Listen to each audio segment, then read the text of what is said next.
Dear Sugar, I'm middle-aged, married, and crushing on a friend. And it's full-blown, just like in high school. Sweaty palms, distracted, giddy, the whole shebang. If we'd met at a different time, we'd probably be together. We spend hours talking. We're never bored. Can't stop smiling around each other. We really like each other. So far, it has gone no farther than only flirting. We really like each other. We're never bored, and we've never really crossed a physical boundary. My question isn't what I should do. I'm pretty clear I should behave, and I want to behave. I really want to, but what should I do? Signed, Crushed. Dear Crushed, that's basically every middle-aged married person. X is married to Y but wants to fuck Z.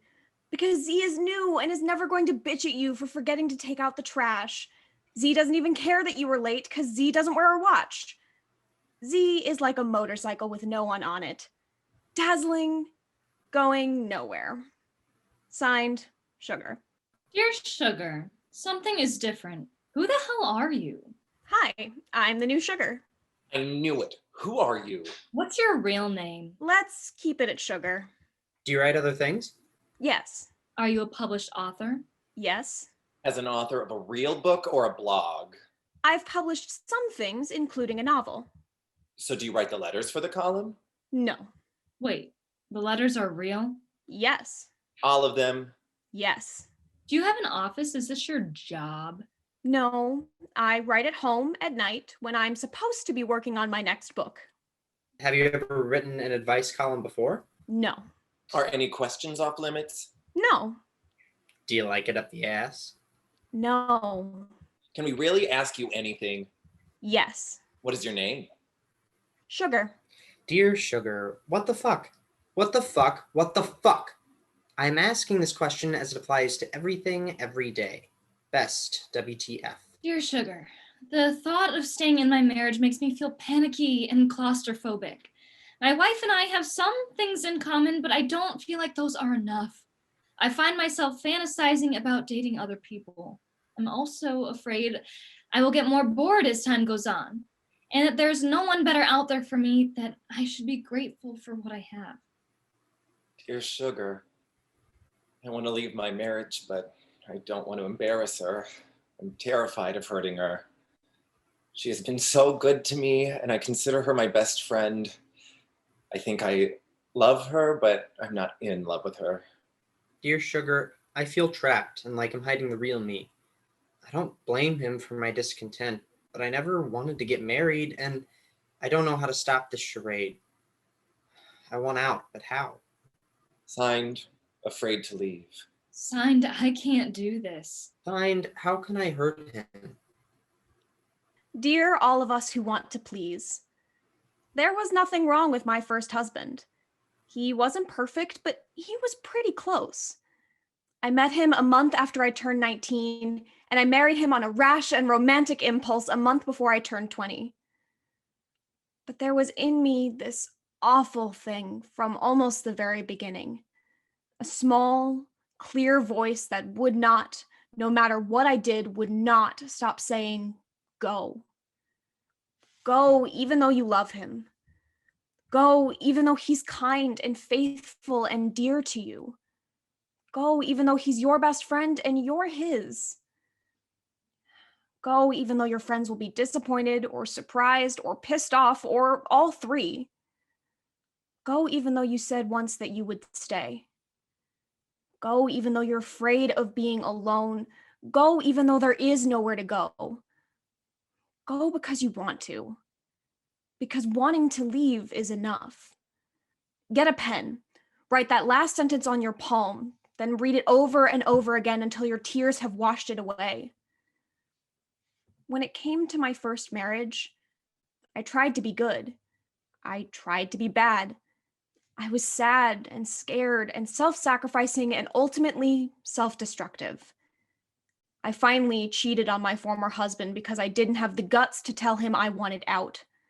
I loved him too much to make a clean break, so I botched the job and made it dirty instead.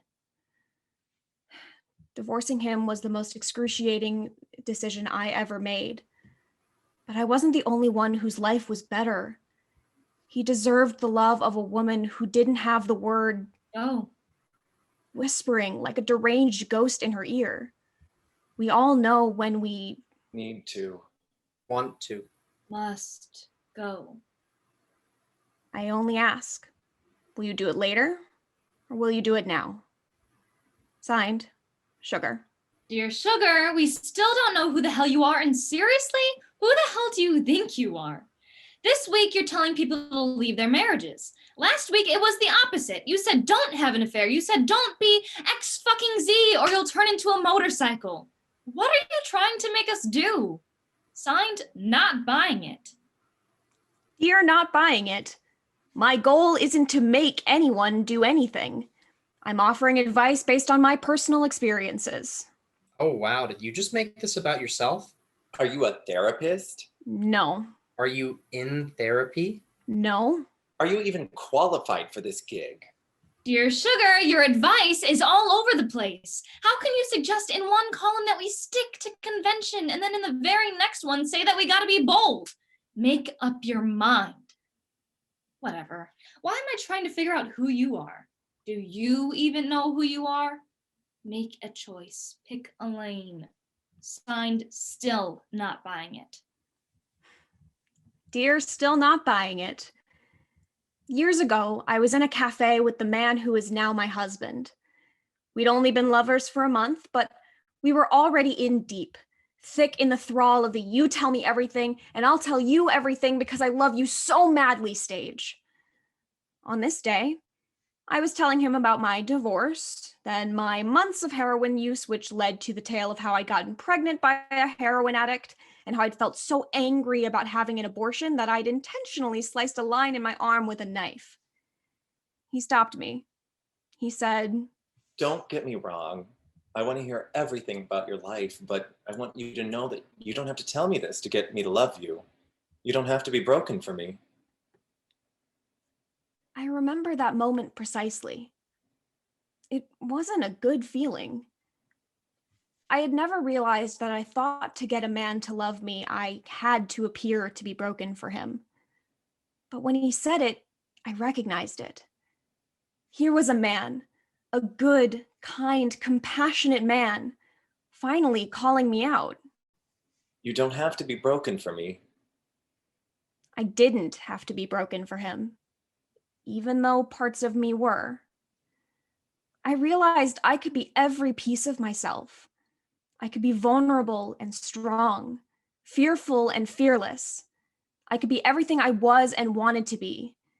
And that things could be valid and yet contradictions of each other was the unification of the ancient and the future parts of me. And within that moment, I was open. I was bare. I will be open with you. I will be bare.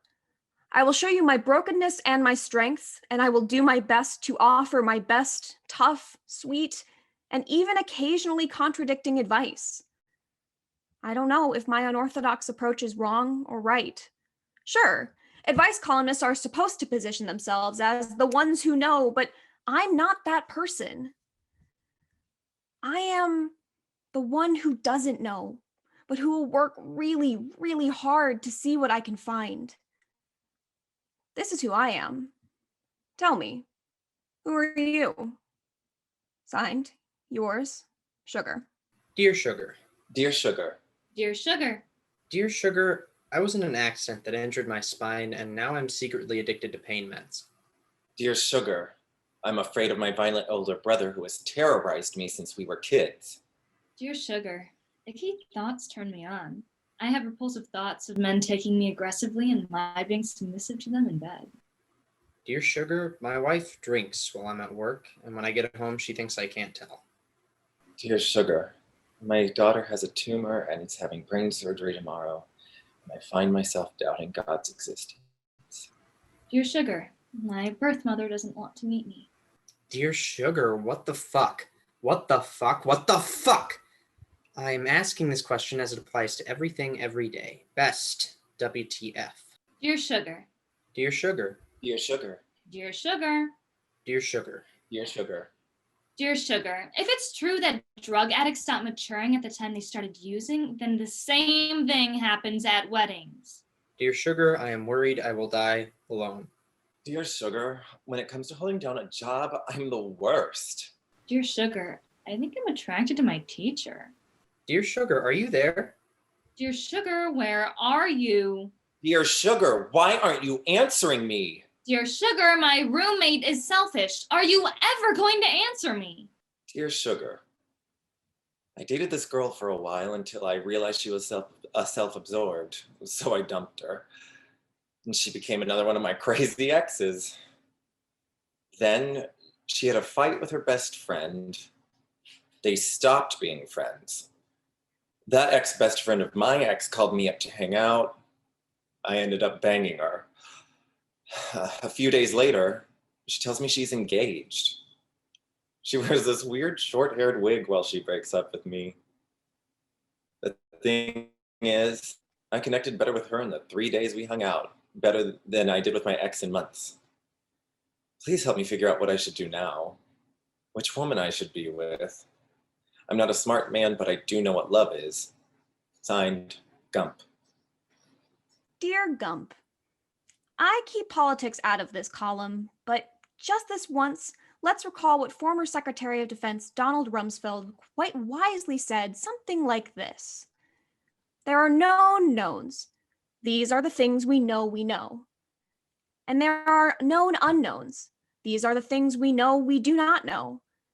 But there are also unknown unknowns. These are the things we do not know. When it comes to your triangular quagmire, let's start with the known knowns. These are the things you know. A.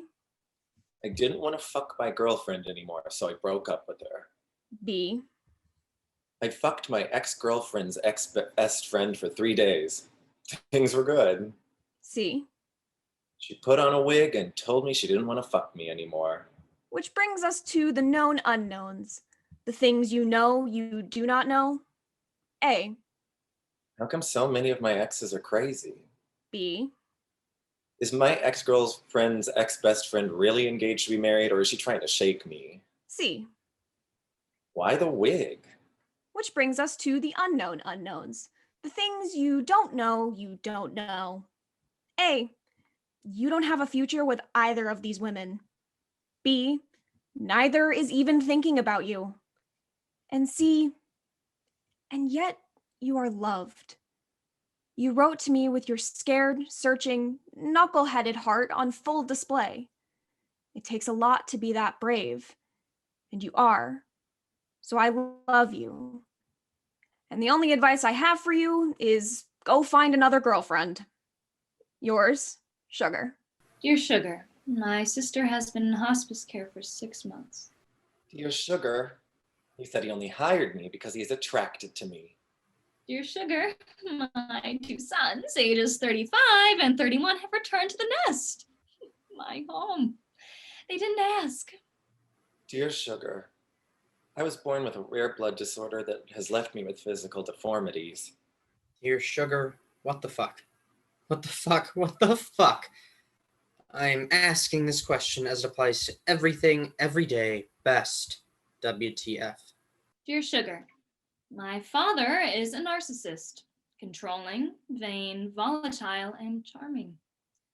If I wasn't cheerful enough, I was locked in my room for days. If I made a joke, he'd yell and curse at me. My father would denounce me as his child over slight disagreements. When he decided that everything was fine again, I was expected to accept his change of heart, no apologies offered, unless they were mine. I could never be perfect enough, and yet I tried so hard to make him proud, to make him care. He was my dad, after all. Still now, as an adult, it's not better. He's so consumed by his image that when he found out that my therapist, an understanding, kind, and sympathetic counselor, was a woman he knew, he insisted I stop seeing her. But 3 months ago, he went too far. He betrayed my mother, and I was a fucking bitch for finding out about his infidelity. People insist that family is important, that it is my duty to forgive the man that gave me life and to keep him in my life. He's the only father that I have. But is it worth the pain? Signed, one is too much, too much. Dear Too Much, no. Maintaining a relationship with your abusive father is not worth it. Yes, he is the only father you will ever have, but that does not give him the right to abuse you. The standard you should apply in deciding whether or not to have an active relationship with him is the same one you should apply to all the relationships in your life. You will not be mistreated or disrespected or manipulated. Your father does not currently meet the standard. My mother left my father because he'd been violent and abusive.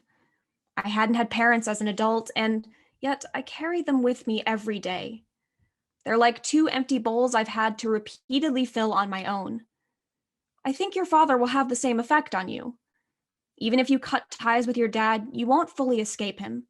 He will be the empty bowl that you'll have to fill again and again. After my mother died, I wrote a letter to my dad saying that for me to have a relationship with him, he first had to explain to me why he'd done the things he'd done. He didn't write back. 17 years passed. Then one day the phone rang, and there it was, my father's name on the screen of my telephone. Hello? Hello? Do you watch Rachel Ray? Rachel Ray. Rachel Ray, you know, the cookbook writer? She has a talk show. Yeah. And on it went. The most flabbergasting conversation I've ever had.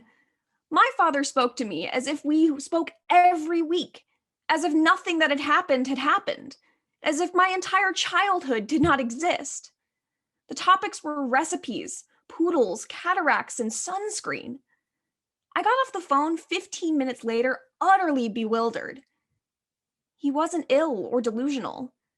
He was my father, talking to me as if I was his daughter, as if he had the right. But he didn't. For all those years without him in my life, I always thought of my dad on my birthday. How on the day I was born, he must have held me in his hands and thought his baby was a miracle. He must have believed he could be a better person than he'd been before. A few days after that phone call, he sent me a chatty note over email. When I replied, I said what I'd said in the letter I'd written to him 17 years before, that I would consider having a relationship with him only after we had spoken about our shared past. He replied, inquiring what it was I wanted to know. I wrote the most loving, painful, and forgiving letter of my life. Then I pressed send. My father's reply came so quickly it seemed impossible that he'd read the whole thing. In enraged words, he wrote that I should never contact him again and that he was glad to be finally rid of me. I didn't cry. I laced on my running shoes, went out my front door, and walked through my neighborhood to a park and up a big hill. I didn't stop walking until I got all the way to the top, and I sat down on the bench that overlooked the city. I had that feeling you get. There is no word for this feeling, when you're simultaneously happy and sad and angry and grateful and accepting and appalled and every other possible emotion all smashed together and amplified. Why is there no word for this feeling? I sat for so long on that bench, looking at the sky and the land and the trees, thinking, my father, he is finally rid of me. Perhaps healing is the word, and we don't want to believe that. We want to believe the word healing is more pure and perfect, like a baby on its birthday. And when we've holding it in our hands, we'll be better people than we've been before. Like we have to be. Yours, Sugar. Dear Sugar, do you ever read the comments after you posted a response to a letter? I'm a writer posting things online, so I try to avoid reading the comments. Yes, I read all the comments. I wanted to tell you that I had this hot dream about you, even though I don't know you, what you look like, if your hair is straight or curly, if you're curvy or skinny. But it didn't matter, because you were a woman and we were getting it on. Okay. Come on. Who are you, Sugar? It's making me crazy. I want to know. What would a photograph of you look like? A woman standing naked in the light of day. She's flawed, but okay with that. Her hands are obscuring her face. You see everything but one thing. Why can't we see that one thing? Why can't we see your face and know who you are? You know who I am. I reveal myself to you in every column. If you had to give one piece of advice to people in their 20s, what would it be? Be about 10 times more generous than you believe yourself capable of being. Why? Because in your 20s, you're becoming who you're going to be. So you might as well not become an asshole. What's something weird that happened to you? Something weird. One time, I was hiking up a mountain on a trail with a little snow in some places in New Mexico. There was no one around for hours until I met two people, a man and a woman, who had just met each other. We were three strangers who met on a mountain. We got to talking and found out that we were all had the same birthday, and not only that, we were born in 3 consecutive years. As we were talking, 3 feathers blew up to us on the snow. We picked them up. That was weird. Can you please tell us some of the dumb things you've done? Heroin, meth, the withdrawal method, a blowjob by a lake, an idiot punk at a Beastie Boys concert. What's a piece of advice you've given that's taken you some time to learn? If the word forgiveness is written on one side of the coin, on the other side of that coin is written the word no. No is golden. It's the good kind of power. It's the way emotionally evolved people live their lives. It's the way to set boundaries. No means you're choosing what to share. Will you tell us your name? No. Will you ever tell us your name? Yes. It doesn't matter to me who you are. Where did you get that big heart of yours? From my mother. From my father. From a crack in the sidewalk where a flower grew. From the blowjob by the lake. From the lake. From saying yes to strange offers, and from all of you. Dear Sugar, 1. It's taken me many weeks to compose this letter, and even still, I can't do it right. The only way I can get it out is to make a list instead of write a letter. 2. I don't have a definite question for you. I'm a sad, angry man whose son died. I want him back. That's all I ask for, and it's not a question. 3. Nearly 4 years ago, a drunk driver drove through a red light and hit my son at full speed. The dear boy I loved more than life itself was dead before the paramedics even got to him. He was 22 years old, my only child. 4. I'm a father while not being a father. Most days, it feels like my grief is going to kill me, or maybe it already has. I'm a living, dead dad. 5. Your column has helped me go on. I have faith in my version of God, and I pray every day. And the way I feel when I'm in my deepest prayer is the way I feel when I read your words. 6. I see a psychologist regularly, and I'm not clinically depressed or on medication. 7. Suicide has occurred to me, but I can't do it because it would be a betrayal of my values and also of the values I instilled in my son. 8. I have good friends and family who are supportive, and even my ex-wife and I have become close friends again since our son's death. 9. I have a good job and my health. 10. I'm going on with things in a way that makes it appear like I'm adjusting to life without my son, but the fact is, I'm living a private hell. 11. Sometimes the pain is so great, I simply lie in my bed and wail. 12. I can't stop thinking about my son. 13. I can't stop thinking about the things my son would be doing if he were alive and the things I did with him when he was young. 14. I hate the man who killed my son. For his crime, he was incarcerated 18 months, then released. He wrote me a letter of apology, but I barely scanned it. I ripped it into pieces and threw it in the garbage. 15. I fear you will choose not to answer my letter because you haven't lost a child. 16. I fear if you choose to answer my letter, people will make critical comments about you, saying you don't have the right to speak to this matter because you have not lost a child. 17. I pray you will never lose a child. 18. I will understand if you choose not to answer my letter. Most people, kind as they are, don't know what to say to me. So why should you? 19. I'm writing to you because the way you've written about your grief over your mother dying so young has been meaningful to me. 20. What can you say to me? 21. How do I go on? 22. How do I become human again? Signed, Living Dead Dad.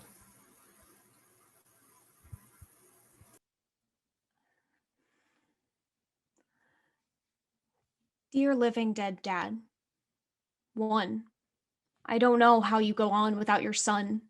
I only know that you do, and you have, and you will. 2. Your shattering letter is proof of that. 3. You don't need me to tell you how to be human again. You are already there in all of your humanity, shining unimpeachably before every person reading these words right now. 4. I am so sorry for your loss. I am so sorry for your loss. I am so sorry for your loss. 5. You could stitch together a quilt with all the times that has been and will be said to you. You could make a river of consolation words, but they won't bring your son back. They won't keep that man from getting into his car and careening through that red light at the precise moment your son was in his path. 6. You'll never keep that man from getting into that car. 7. When you peel back the rage, and you peel back the thoughts of suicide, and you peel back the man who got into that car, at the center of that, there's your pure fatherly love that is stronger than anything. 8. No one can touch that love or alter it or take it away from you. Your love for your son belongs only to you. 9. Small things have saved me. How much I love my mother, even after all of these years. How powerfully I carry her within me. My grief is tremendous, but my love is bigger. So is yours. You're not grieving your son's death because his death was ugly and unfair. You're grieving it because you loved him truly. The beauty in that is greater than the bitterness of his death. 10. I keep imagining you lying on your bed and wailing. I keep thinking that as hard as it is time to do for you to go silent and lift your head from the bed and listen to what's there in the wake of your wail. 11. It's your life, the one you must make in the obliterated place that is now your world, where everything you used to be is simultaneously erased and omnipresent, where you are forever, evermore a living dead dad. 12. A literal translation of the word obliterate is being against the letters. It was impossible for you to write me a letter, so you made me a list instead. 13. The obliterated place is equal parts destruction and creation. The obliterated place is pitch black and it is bright light. It is water and it is parched earth. It is mud and it is manna. The work of deep grief is making a home there. 14. More will be revealed. Your son hasn't yet taught you everything he has to teach you. He taught you how to love like you've never loved before. He taught you how to suffer like you've never suffered before. Perhaps the next thing he has to teach you is acceptance. And the thing after that, forgiveness. 15. Forgiveness bellows from the bottom of the canoe. There are stories you'll learn if you're strong enough to travel there. One of them might cure you. 16. We say, I can't go on, instead of saying, we hope we won't have to. You have the power to withstand this sorrow. We all do. 17. You go on by doing the best you can. You go on by being generous. You go on by offering comfort to others who can't go on. You go on by allowing the unbearable days to pass and allowing the pleasure in other days. You go on by finding a channel for your rage and another for your love. 18. When my son was 6, he said people die at all ages. He said it without fear or anguish. It has been healing to me to accept in a very simple way that my mother's life was 45 years long, that there was nothing beyond that. 19. When you say you experience my writing as sacred, what you're touching is this place within me that is my mother. Sugar is the temple I built in my obliterated place. I'd give it all back. But the fact is, my grief taught me things. It required me to suffer. It compelled me to reach. 20. Your grief has taught you too, living dead dad. Your son was your greatest gift in his life, and he is your greatest gift in his death too. Receive it. Let your dead boy be your most profound revelation. 21. Think, my son's life was 22 years long. Breathe in. 22. Think, my son's life was 22 years long. Breathe out. 23. There is no 23. 24. Create something of him. Make it beautiful. Yours, Sugar. Dear Sugar, I heard soon you're going to reveal your real name. Is this true? Will we finally know who you are? Signed, Hopeful. Dear Hopeful, there is a common assumption that by not revealing my name, I'm protecting my privacy, or it's freeing to write anonymously. But what is freeing is that you can read my responses without the barriers of whatever preconceptions you might have about my age, my ethnicity, or my achievements. Not knowing my name allows you to have a more pure version of me. When I took on Sugar, I wrote the only way I know, and that is with radical sincerity and open arms. What has been the most surprising is how much more you all gave back to me. You gave me so much love. Your stories spilled into mine, and I spilled mine back into you. Sugar is not just me. We've created something together. We are all Sugar. I know you, and you know me. I've revealed the most intimate details of my life, so keeping my name a secret is no longer important. My name is Cheryl Strayed. Yes, I am Sugar. And so are all of you. Signed, yours, Sugar. Dear Sugar, I've been wanting to ask you something. My question is pretty simple. It's something I wonder about. What advice would you give to your younger self? Love, you. Dear younger me, stop worrying about whether you're fat. You're not fat. Actually, you're a little bit fat, but who gives a shit? Feed yourself. The people worthy of your love will love you more for this. The adults who you think are old and stupidly saddled with kids and cars and houses were once every bit as hip and pompous as you. In the middle of the night, in the middle of your 20s, when your friend crawls naked into your bed, straddles you and says, "You should run away from me before I devour you." Believe her. Don't lament so much about how your career is going to turn out. You don't have a career. You have a life. Keep the faith, do the work.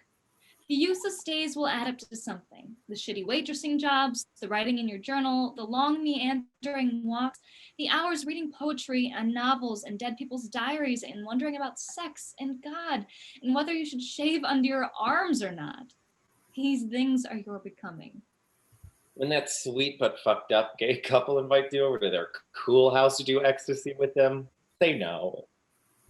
You cannot convince people to love you. This is an absolute rule. Real love moves freely in both directions. Don't waste your time on anything else. Most things will be okay eventually, but not everything will be. Sometimes you'll put up a good fight and lose. Sometimes you'll hold on hard and realize there is no choice but to let go. Acceptance is a small, quiet room. Tonight you meet a man in the doorway of a Mexican restaurant who later kisses you while explaining that this kiss doesn't mean anything because much as he likes you, he is not interested in having a relationship right now. Just laugh and kiss him back. Your daughter will have a sense of humor. Your son will have his eyes. There are some things you can't understand yet. Your life will be a great and continuous unfolding. You will come to know things that can only be known with the wisdom of age and the grace of years. Most of those things will have to do with forgiveness. On Christmas, at the very beginning of your 20s, when your mother gives you a warm coat that she saved for months to buy, don't look at her skeptically after she tells you she thought the coat was perfect for you. Don't hold it up and say it's longer than you would like your coats to be and too puffy and possibly even too warm. Your mother will be dead by spring. That gift will be the last gift she ever gave you. For the rest of your life, you'll regret the small thing you didn't say. Say thank you. During the era in which you've gotten yourself ridiculously tangled up with heroin, you'll be riding the bus one hot afternoon and thinking, what a worthless piece of crap you are. A little girl will get on the bus holding the strings of 2 purple balloons. She'll offer you one of the balloons, but you won't take it because you believe you no longer have a right to such tiny, beautiful things. You're wrong. You do. Yours, Sugar.